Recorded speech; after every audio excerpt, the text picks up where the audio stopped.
there are a few screens. The first one is about radio. It's general for all the models, so whatever you change here will be stored in a file on SD card and will be available for all models. So the first one is radio mode. Usually it's 2. See, when I enter the edit mode, there are 2 arrows showing values. One is the lowest one and the 4 is the highest one. Okay, so you press enter again to store the value. The next one is time display. Time display is on the in the right top right corner. Now it's on. Of course, you can set it off. Battery display, radio battery display. So the value which is on the top left corner. Now it's set to %. You can set it to volts, or you can switch it off. And when the display is chosen, you can set here minimum and maximum voltage. This is to display this icon showing how much juice is left in the radio battery. So for the LiPo battery, 2S LiPo battery, which I have in this radio, the max voltage is 8.4 and the lowest, okay, here is the low, maybe 6.4 volts, it's okay. The battery alert, which of course it's just off or on, these settings makes this icon blinking when the voltage drops below this value. So let's say alert will be 6.5, okay? And the last, debug mode. Since this is beta, here is the debug mode. If you set it to on, it will show how much memory it takes. Okay, that's radio. So navigating through the pages is, of course, you press the page. So first one is cell no power level. This is just to mute sound alerts when you are connected, for example, to computer through USB. Because then you are powered, but telemetry shows 0 volts. So you can set it, from the very low values to 2.5 volts. Below this value, radio will not alert you with the quad low power alert. The next one is cell calculation. It's used to properly set cell number. So for the normal LiPo, 4.2 it's okay. For high voltage, I recommend 4.4 or maybe even 4.5. Okay, next one is cell volt alerts. Now it's set to all. You can set it only to critical or just switch them off.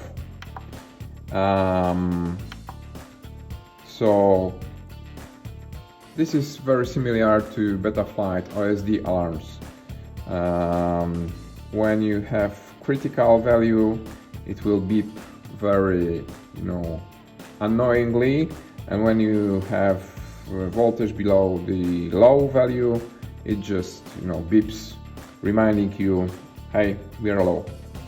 So values here can be set from 2.9. It's mainly coded for whoops.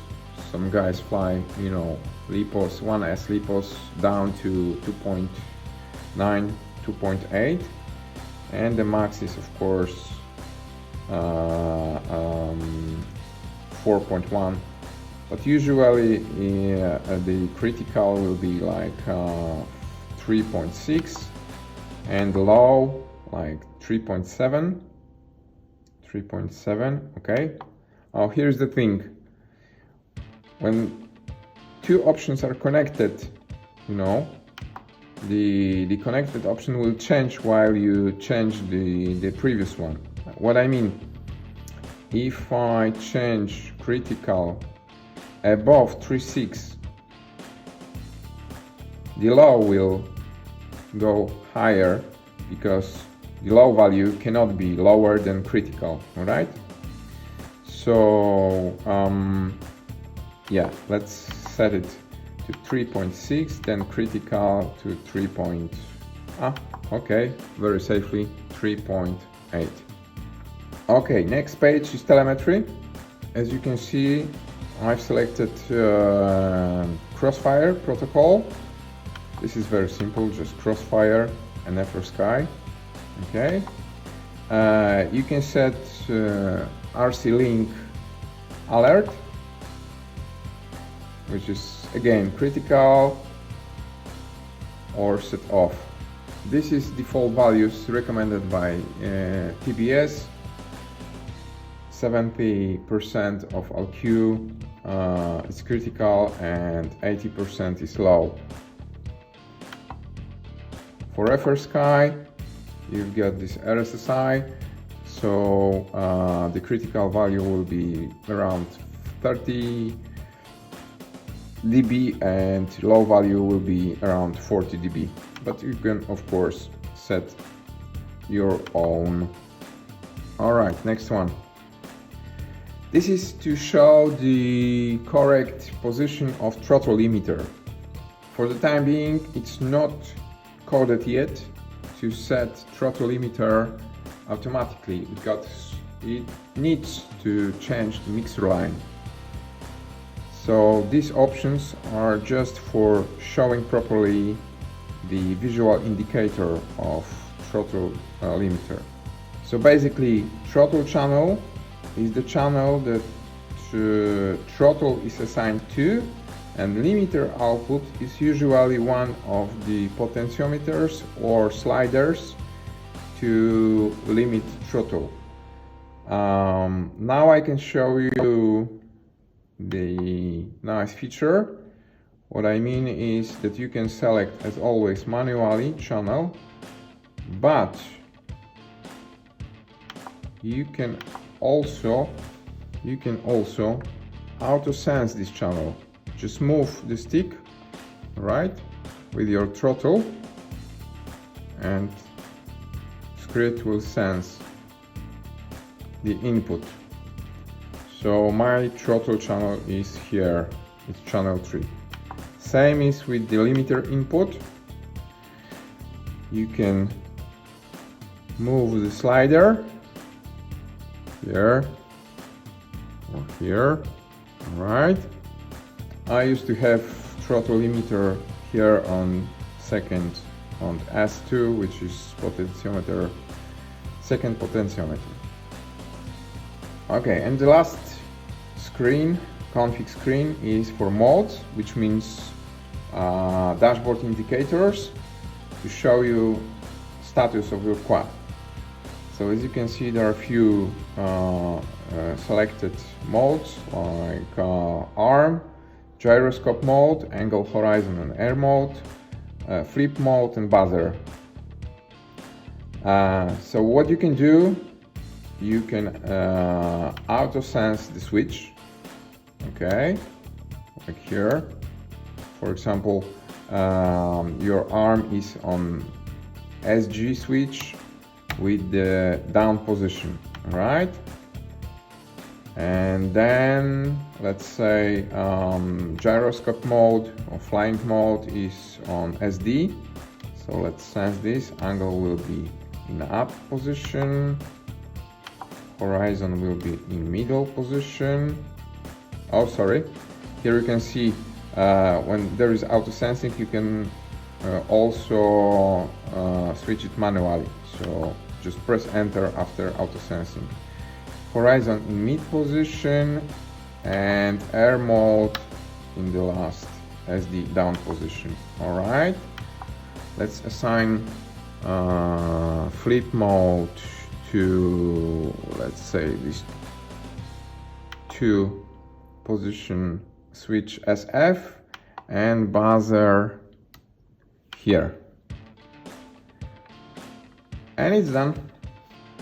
But there is also another way to set it, because sometimes you have more complicated way of switching things, like you use logic switches to set, you have two modes on one channel.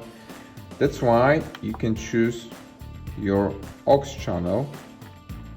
I will show you. So for example, ARM will be on aux 1 when the value of this channel is from 1725 up to 2100. And let's say angle will be on aux 2 in this up position, and horizon will be on aux 2, and air mode, let's say the air mode is set for both the acro and horizon, like in Project Mockingbird. So it will be from 900 to 1650, which is